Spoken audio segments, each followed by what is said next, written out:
Hello, everyone. Welcome to another edition of the Hurdle Podcast. I'm your host, Bailey Blazard, and it is a solo show today as we are going to talk about Montana State Bobcats football, of course. No FCS Championship talk. We'll save that for Logan when he comes back, not feeling too well right now. And then we're going to talk about Thursday Night Football really quickly. This should be a short one man running the show. So here we go. Saturday. Bobcats took on South Dakota State, earned themselves another home game by beating number one Sam Houston. And South Dakota State was favored by 5.5 heading into this game, but the Bobcats take the dub in Bozeman, 31-17. And Tommy Mellott was absolutely fantastic, 10 for 15, 233, 2 touchdowns. And they really run him into the ground because that's just the style of their offense. Also had no Isaiah Ifanse, which was huge in this game. Because Tommy really had to carry his fair share, and he did so fantastically. 34 carries on the ground, 155 yards, 2 touchdowns to go along with that, 4.6 a carry. Elijah Elliott also got in the mix a little bit there as well. And then through the pass game, it was all Lance McCutcheon, like we've kind of seen all year. It's been him and Willie Patterson. McCutcheon 5 for 98 in his touchdown as well. Mellott really just was the entire offense, ripped off chunk by chunk, really all himself. He accounted for 90% of Montana State's offense throughout the entire game with his 155 rushing and 233 passing. The only yards he didn't account for were Elijah Elliott's 21 on the ground, and he went 6 for 21, which is pretty remarkable within itself. As a true freshman coming out there, really just dominating the way he has. Coming into the FCS playoffs, he really just kind of got thrown on the spot with McKay transferring, and he's taken the spotlight, he's absorbed it, and he lives and feasts in it. Super calm guy, super nice guy to talk to, it seems like, watching the interviews after. Great personality, along with Coach Vegan. But they really came out offensively and established Mellott early.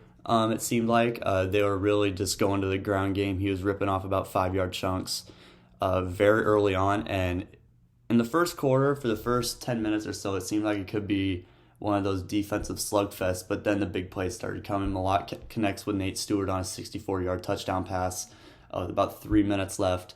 But then South Dakota State answers directly right back with their own 44-yard rushing touchdown from Pierre Strong Jr., who he said was going to be the key in this game, and he absolutely was, because he thoroughly kind of dominated the first half when it came to not only carries but rushing production.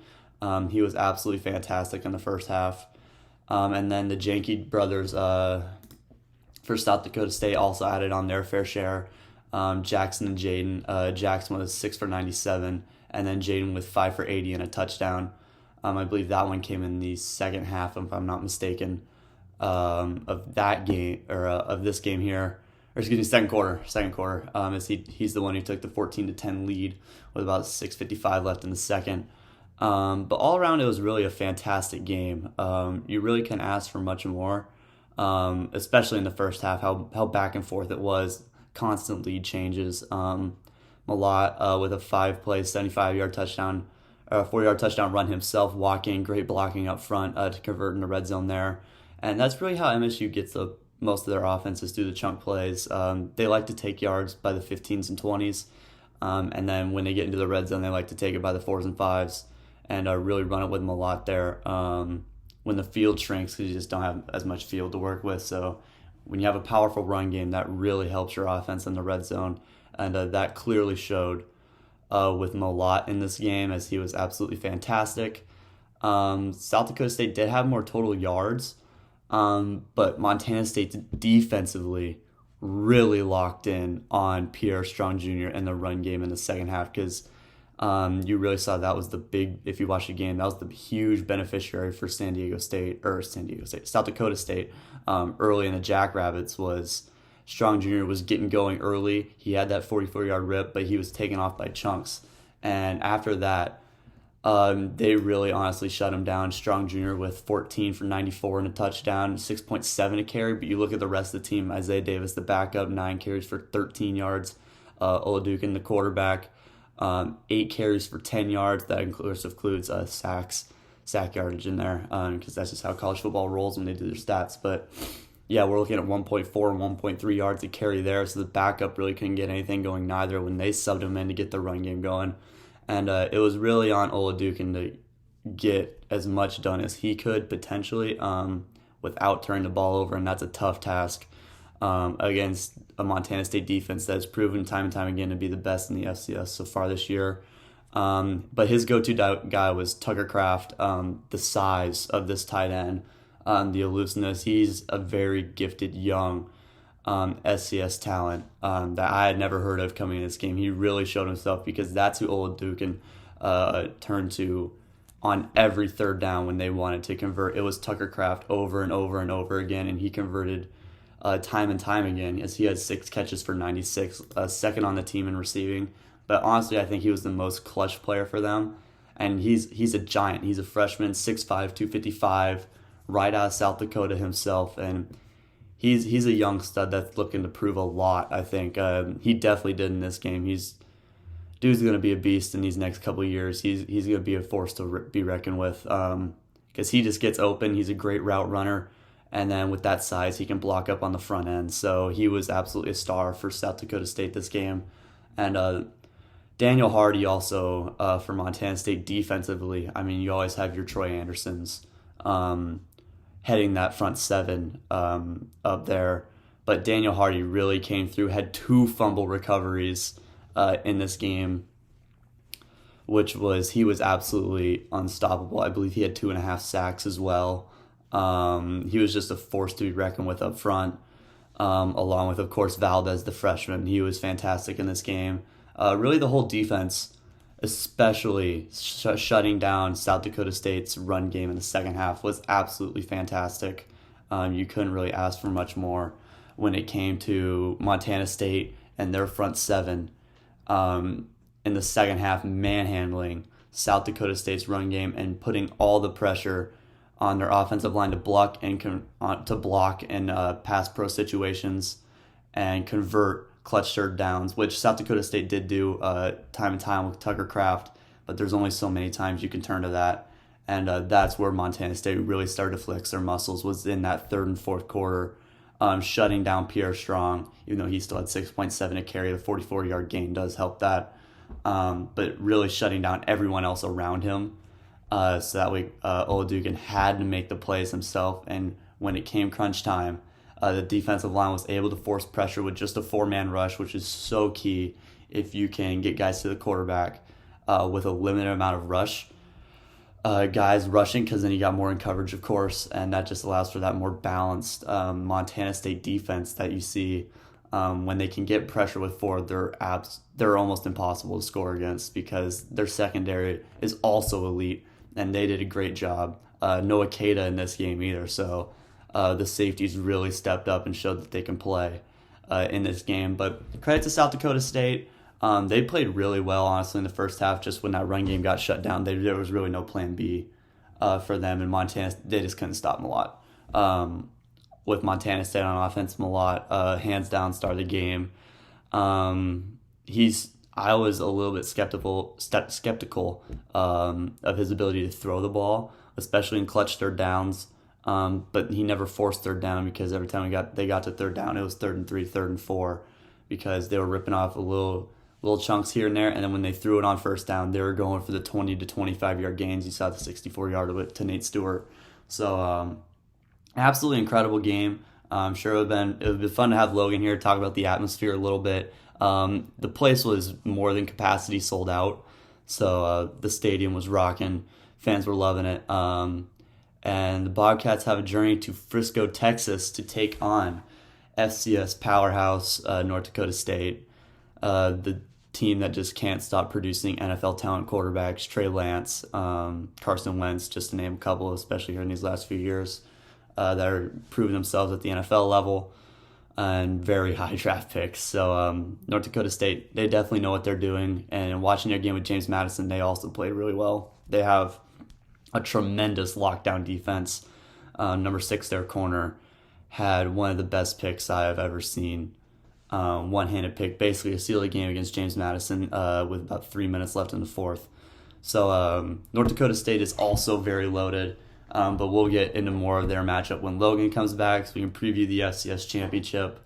Hopefully, maybe we'll figure out something to get down to Frisco a little bit, but I'm super excited for this game.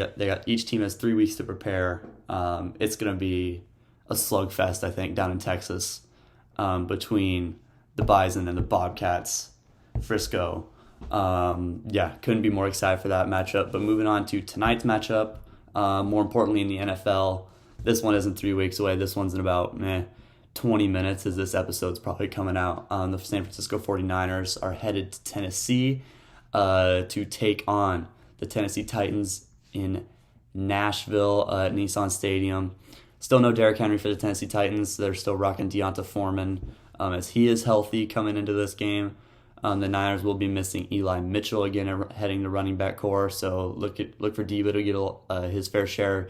Same with Jeff Wilson Jr. He thrives in the San Francisco Shanahan-led offense. He is absolutely fantastic in it. He had 21 for 110 and a touchdown last week.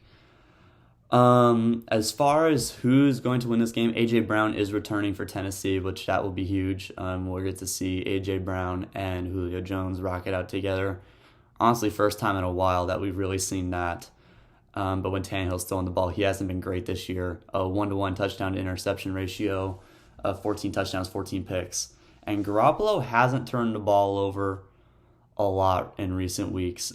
He's been very conservative. Now that George Kittle's back, he doesn't have to just force it to Ayuk and or Deebo Samuel.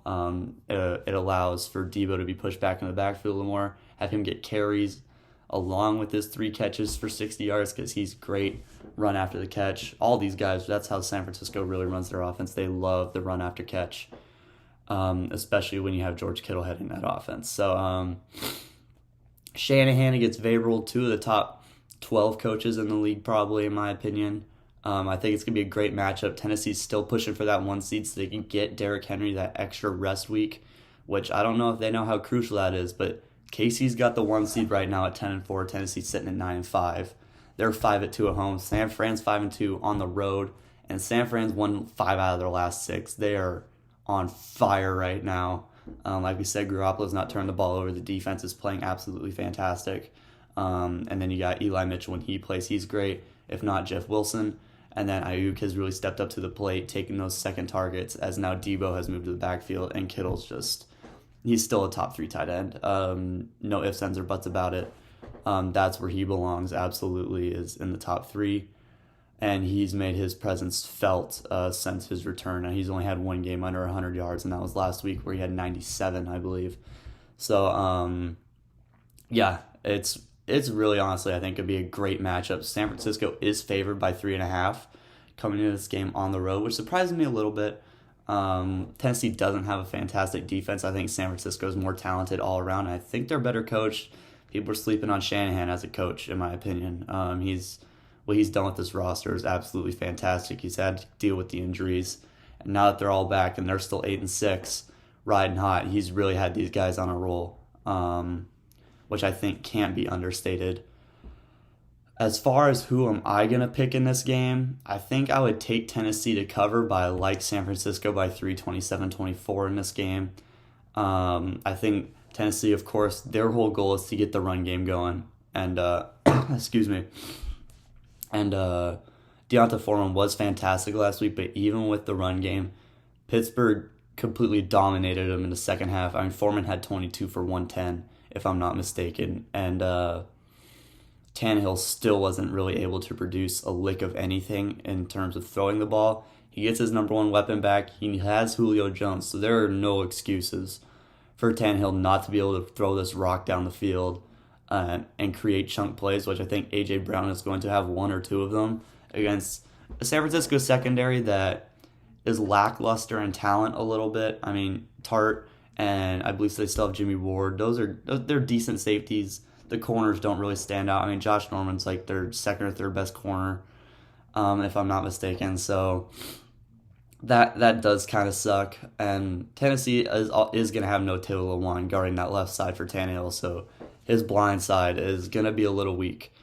So for that reason, I think just San Francisco, they always come up with great offensive game plans. I think 27 is a very reasonable number against a Tennessee defense that isn't fantastic in my opinion. They're kind of mediocre all the way around. They do have studs like Jeffrey Simmons up there heading that front, and Harold Landry, of course, on that front seven. But I just think San Francisco, I think they're a slightly better coach team. They're a little more creative in how they call their offensive playbooks. And they're just on fire right now. I'm going to ride the San Francisco train until they lose. So for that reason, I am taking San Fran 27-24. I like the matchups that they'll have. I just don't have any faith in Tannehill to come through. He hasn't given me any faith so far this year that he can really succeed in anything, because we saw the run game he had last week. They were really good, and then once it started falling apart in that second half, Tannehill was right there with that offense falling apart with him. So I don't think Jimmy G really turns the ball over in this game. I think even if he has one, I think Tannehill also have at least one in this game, which will balance out the turnover battle, which is crucial in every game. But I just think San Francisco gets their run game going, where Tennessee maybe is a little more fluctuating. I think Jeff Wilson's due for another big week, along with Deebo Samuel, and Kittle's probably going to rip off another 100 yards because after the catch, he is absolutely untackleable. So for that reason, I will be taking San Francisco in this game by 3. Tennessee will probably cover the spread. Tennessee needs to play desperately, though, because they really need that 1 seed, and take that away from Kansas City, who they themselves have won 7 in a row. And San Francisco can really challenge for the first seed in the NFC West, which is really surprising with Arizona and the Rams both headlining there at 10-4. But San Francisco, they're just on an absolute tear right now. So I'm picking San Francisco in this game by 3, 27-24. And that's going to do it for this episode. Quickie, it's a lot of talking from me, I know. One voice headed the whole thing. But yeah, that's going to do it. Subscribe, hit the notification bell, like, comment, share the YouTube video. As always, please do that. It just helps us so much grow the platform a little bit. We're doing what we can on our end with Instagram, so please go check that out at Hurdle Podcast, HRDL Podcast. And if you want to just listen to the strictly audio version of this, Spotify Hurdle Sports. Go down to type in Hurdle Sports to the search bar. Go down to podcasts. We're first, number 1 when you come up, so we're super easy to find. And this episode will be at the top of the heading because it's brand new. So if you sort by newest episode, this will be the one you'll be listening to, this MSU recap and Niners-Titans deadly matchup in the NFL tonight. That's about to take way in about 20 minutes. So, yeah, with that being said, Bailey Blazard, Hurdle Podcast, signing off. Have a great rest of your Thursday. Peace.